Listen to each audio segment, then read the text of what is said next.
OMG!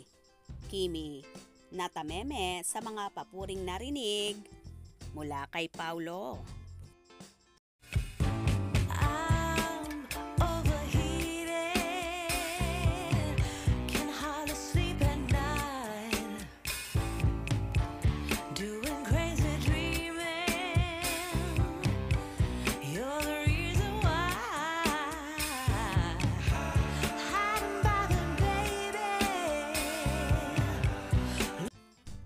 Kung sina Kim Chiu at Paolo Avellino ang tatanungin, mas mabuting umiwas na lang sa office love affairs para walang maging problema sa trabaho.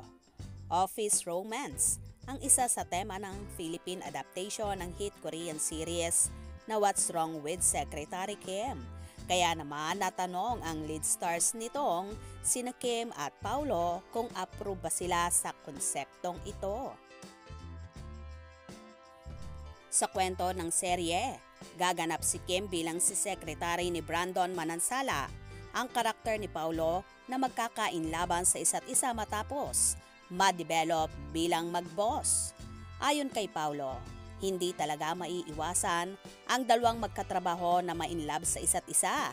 Pero kung siya raw ang masusunod, mas pipiliin pa rin niya ang maging professional sa work. It is always to be professional. I know in some cases, you can't help but fall in love with someone in your workplace. But maybe, just choose an appropriate setting. But for me, I always want to be professional. Pahayag ni Paulo sa naging naganap na Grand Mediacon ng What's Wrong with Secretary Kim nitong nagdaang Sabado, March 10. Halos ganito rin ang pananaw ni Kim dahil naniniwala siya na hindi dapat pinaghahalo ang work at trabaho dahil siguradong may magsasuffer. Hindi maiwasan yung ganon, lalo na kung magkakilala kayo. Ilang oras sa isang araw siya lang kausap mo, pero mas importante siguro mas maayos trabaho kaysa personal na buhay mo. Siguro mag-suffer yung work. Baka hindi ka makapag-concentrate sa work, mas priority yung trabaho. Pahayag ni Kim na mukhang nakamove on na nga ng bonggang-bongga sa breakup nila ni Sian Lim. Samantala, nagbigay din si Paulo ng mensahe para kay Kim bilang leading man. I think everything is going well with her.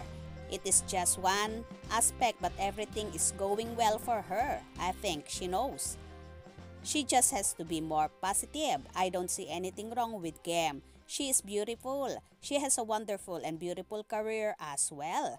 Say ni Paulo na siya ring partner ni Kim sa hit drama series na Linlang. Say naman ni Kim, ibang-iba naman si Paulo sa What's Wrong with Secretary Kim.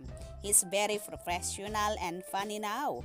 What's right about Paulo is being himself, and that is what makes him right for the role. Ito ang unang pagkakataon na sasabak sa isang rom-com ang aktor, kaya ang tanong sa kanya, so bakit niya tinanggap ang What's Wrong with Secretary Kim? I think it was offered to me, and if it wasn't Kim, I would probably have second thoughts. Siguro itong Secretary Kim dahil sa pagmamahal ko bilang katrabaho ka at sa trabahong ibinigay mo sa Linlang. So pangbawi sa'yo. So I'm here at Secretary Kim to give back. Anya pa.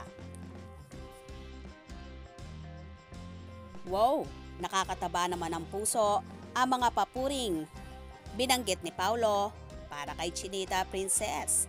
Kaya naman si Kimi natameme at natulala sa mga sinabing yon ng aktor. Kaya naman tumutok at wag na wag pahuhuli sa mga maiinit na kaganapan. Anong inyong magiging reaction sa bidyong ito?